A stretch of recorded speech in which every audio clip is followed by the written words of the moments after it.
Welcome to another edition of International Soccer Break. I am your host, Sahil. We are previewing Copa America. So with me, of course, I have Rahi and Roycito. Exciting days ahead of us, boys.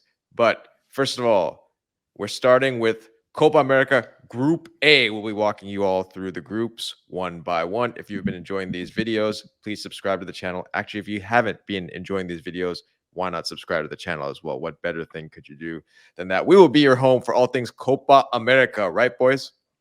That is correct. Right. That is correct. And in this group, Roy clearly has some rooting interests. So I've chosen to demonstrate my neutrality by wearing a jersey of a team that does not compete. Yeah, what group is Spain in, Rocky? Are they in Group F? What group? No, I mean, historically, let's not go back to that. But they've had a role in this region, not an entirely positive one.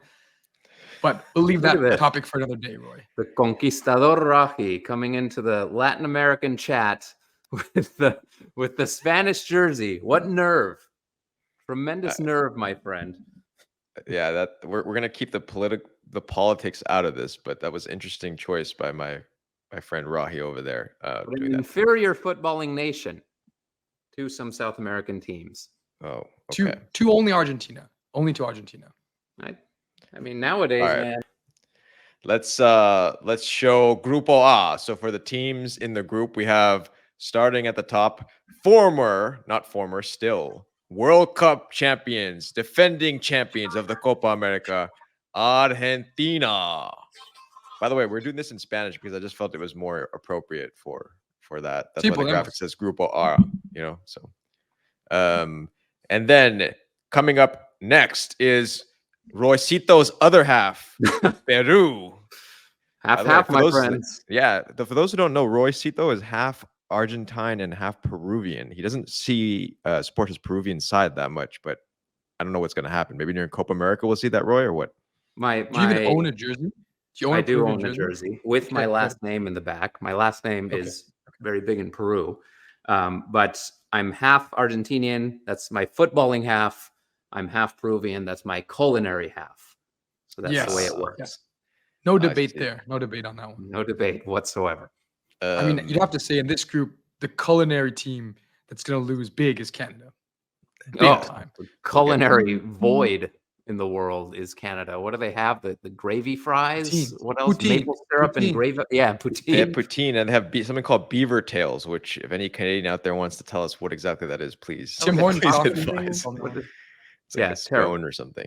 Culinary rankings, they're dead last. Peru's number one by far.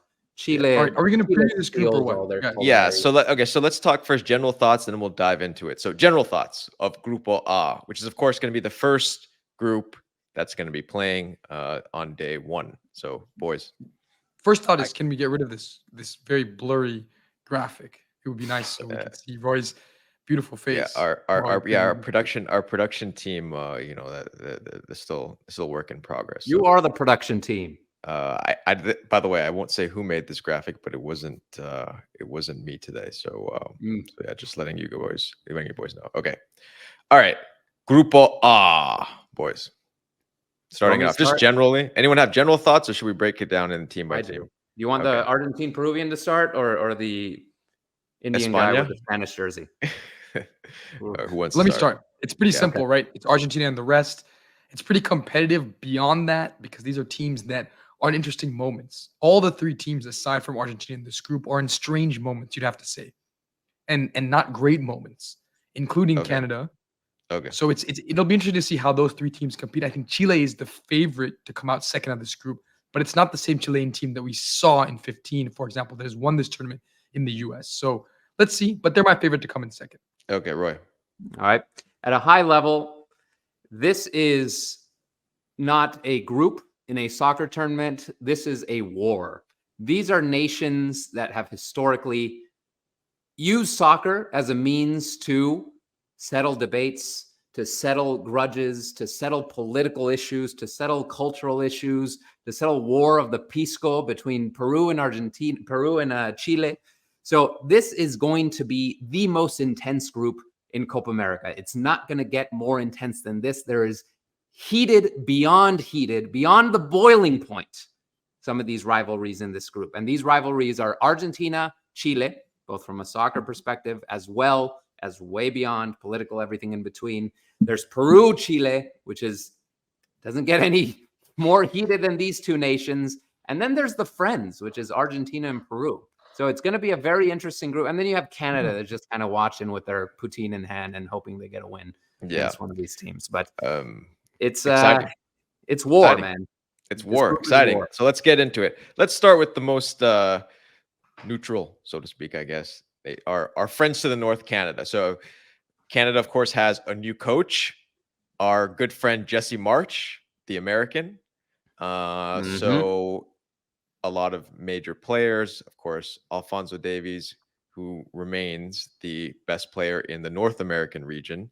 He will now go against the best player in the South American region in this group. So, boys, let's start with Canada. What are the initial thoughts? Well, they looked like dead and gone, right? Found a back way to qualify for this tournament after losing to Jamaica.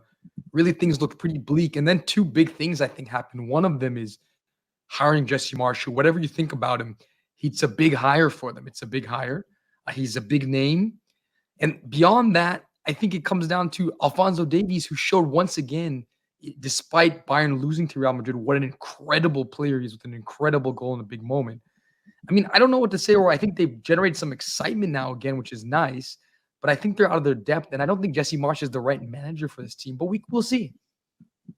I'm higher on Canada than a lot of people are. On paper, I think I'm willing to say considerably better than Peru on paper.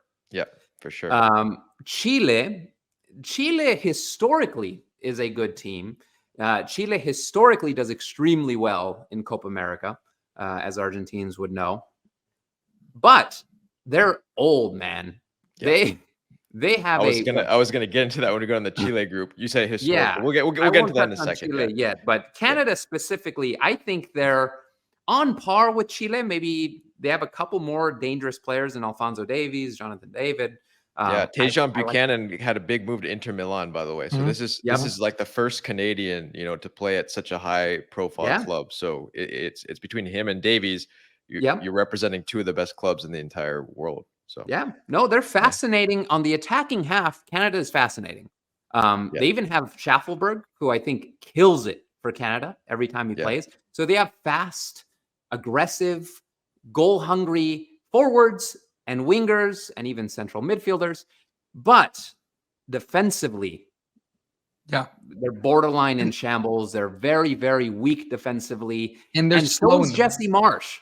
Jesse Marsh is not a good defensive coach. You see some of the losses he's had with Leeds, even with Salzburg, even in Germany. He's lost games 6-0, 4-0. But if he could get these attacking pieces in place, this could be, for those who watch MLS, this could be like an Inter Miami type team where the attack is so dominant, it almost doesn't matter how bad the defense is because they'll win 4-3. Yeah, for once, I agree with you, Roy. I think that Jesse Marsh's system, his high pressing system, puts a lot of pressure on the back line. And these Canadian defenders aren't equipped to handle that. They're not speedy. They're not quick. They're not athletic. Unless he changes his style of play, I'm not sure how this is going to work out. Yeah, the one thing I want to say is I think Canada, and this was their problem during the World Cup. Roy, exactly like you said, very good moving forward. But their weakness is just in giving too much space. And the thing is, Chile is going to press you. Argentina is definitely going to press you. Peru is also going to press you to a certain degree. So I think that's going to be Canada's biggest issue. Can they get enough from their forwards to counter what's going to happen in the back, which is they're going to allow some goals. So moving on to a team we alluded to already, Chile. And Roy said historically this team has done very well. That's very good because their team looks historic. If I were to pull up the lineup from the Copa America winning team, back in the day, I would find that a lot of the same players are still on this team, guys. And those players being Alexis Sanchez. They're expecting Alexis Sanchez to be a big part of this. And they've got several players over the age of 35. Edu Vargas is showing up as well. Carlos Yeah. Bravo is now in his 4th decade of life. It's incredible. Yeah, so It's incredible. it's quite crazy. It's quite gnarly. But It's an that all old being team. said, they had a good result recently against France. So boys, what do you think? Yeah, I think the result Yeah, I think this is against an old France, team. I think, is a bit of a one-off. They haven't looked great in qualifying. If you watch them play, they play their age. They're still obviously talented players. They're still obviously experienced players with tremendous skill, but they're slow and they're clunky. And it's almost like a Grandpa FC, this team. So the other thing to note, like we could go player by player, but I think in general, the most important takeaway is this is an old team. They're slower. They're relying on guys who were great 5-10 years ago, and they're hoping it's going to work out. They do have one of the best coaches in the world, in my opinion. The guy who made Peru punch 7 levels above their weight in the past years, and that's Gareca. And that's another point in the rivalry. That's a Peruvian legend. He is a legend in Peru, has gone to coach in Chile. That's a huge point, right? Gareca is a great manager, and he knows Peru better than anybody. So it does give Chile a bit of an advantage. There are 2 teams that are relatively equally matched. He really is a good manager, and that's where they have some advantage. And then, of course, to your point, Roy, they know this tournament, right?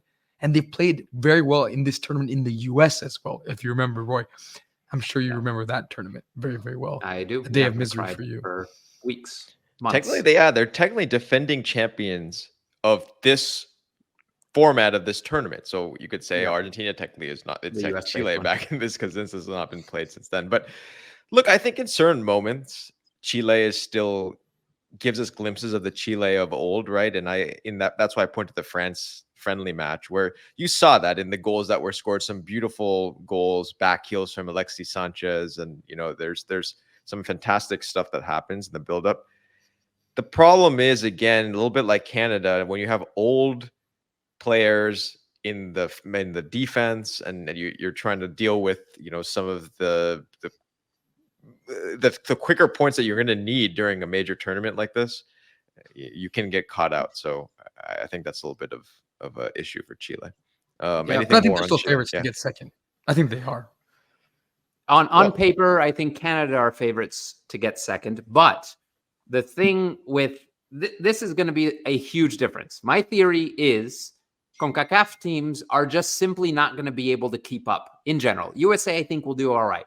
But in general, CONCACAF teams are not going to be able to keep up with CONMEBOL teams. And the reason is Chile is used to these types of games. Chile is used to playing against Argentina. They're used to playing against Peru. They're used to playing intense, high-pressure games where it's beyond who's on your team. A different level comes out of these players in these games when the rivalry is so heated.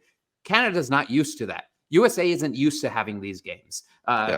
Costa Rica, Jamaica, they don't play games like this every single year throughout the year. But the mentality is just so drastically different.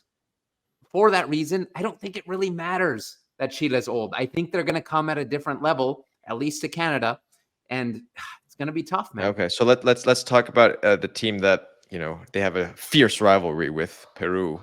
What we got with these guys, because this is not the same Peruvian team that we've seen that had made the previous World Cup prior to this last one. So it's a different team.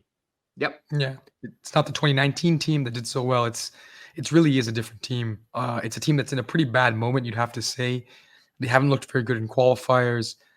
It's a team that there's not many recognizable names on the team anymore, right? It's not a team that there were players in the past that you feared. There's very few, Roy, that you fear now. Yeah.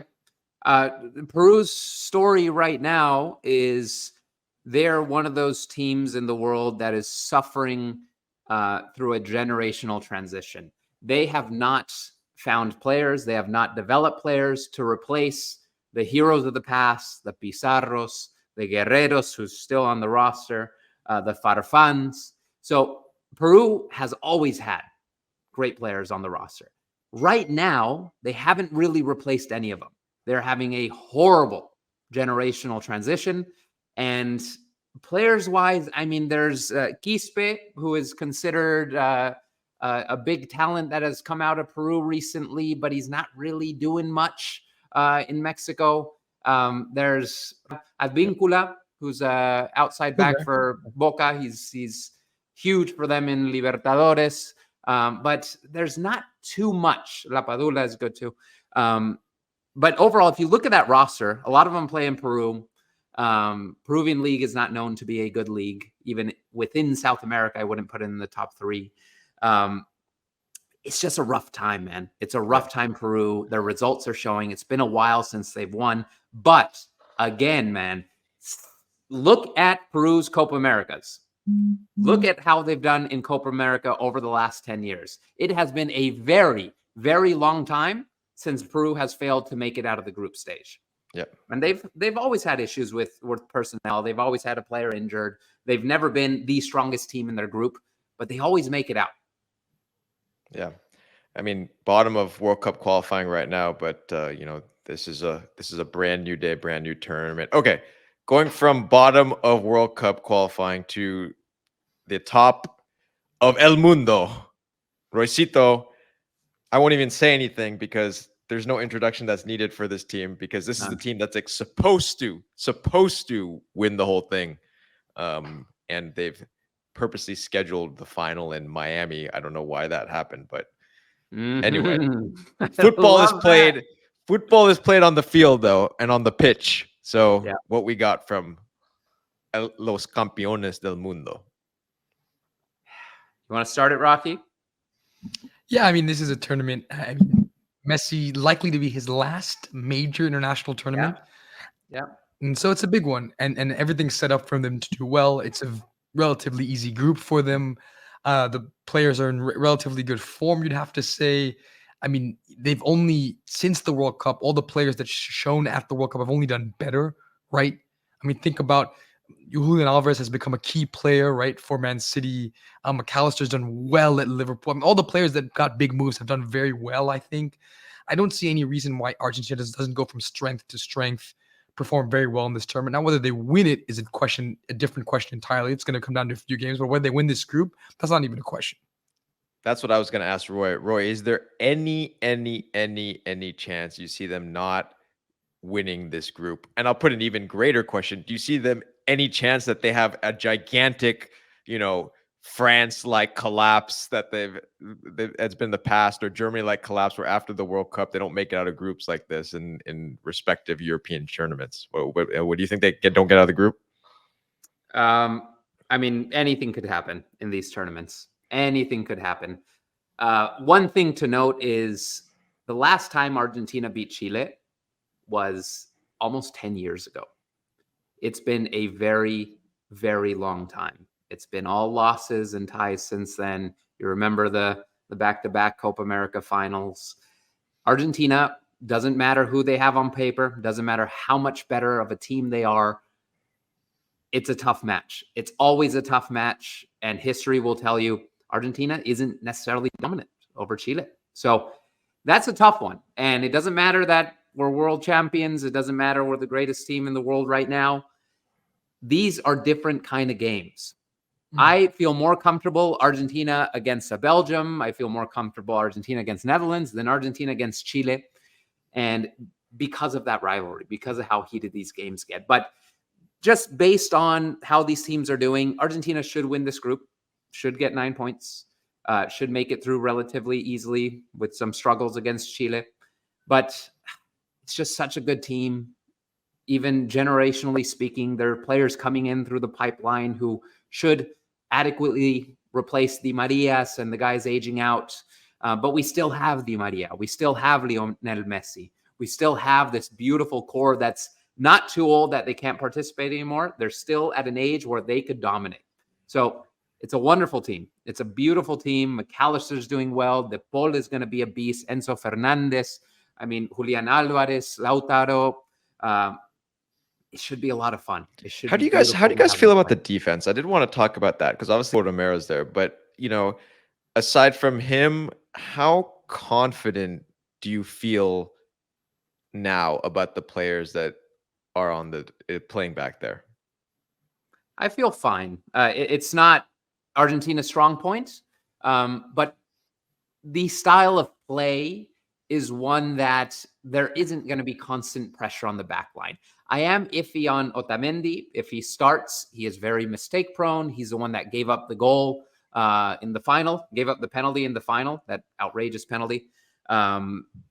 So I'm scared to have him back there against a team like Brazil, even against a team like Chile, against a team like Uruguay.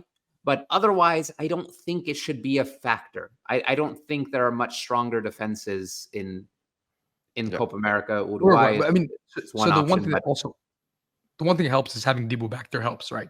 An elite goalie can really elevate you defensively. Big time. They are a little weak in the back, but it helps to have a goalie who's arguably one of the top 3 goalies in the world, right? Yep. Yeah. Okay. For his national team, he's one of the top 3. Yeah, I would say so. Yeah. So, okay. So, quickly give me your 2 teams that make it out. Rahi, who do you got? Argentina, Chile. I think that game is an interesting one. Probably ends up being a draw. Maybe Argentina with a tight victory. I see Canada maybe competing a little bit here, but I think it's too new with Jesse Marsh. He might inspire them a little bit, but I think it's Argentina and Chile. Okay, Roy. Okay, my heart says Argentina, Peru. God, I hope it's Argentina, Peru, but I'm gonna go with Argentina, Canada. And I'm going to trust that Jesse Marsh is going to come in. Jesse Marsh is really biggest fan right there, believer. I am as well going with. I'm as well going with Argentina and Canada. I think that's who he's going to get through, and let's see if that materializes. Okay, real quick, we're going to do this fun segment now where we're going to quickly name the most famous person from each of these countries in this group currently. So, boys, Canada, who we got? We got some big names out there. The Ryans, the Goslings, Reynolds. Who we got? Yeah, I think it's Bieber or it's Drake. One of those 2. Bieber or Drake? Bieber. I love Bieber, man. I've seen him play soccer in Playa Vista, California. He also is a big soccer fan. He goes to a lot of LAFC games. So let's go with Bieber. So let's go with Bieber. Okay. Yeah. Chile. Soccer connection. Oh, Reynolds too. Chile.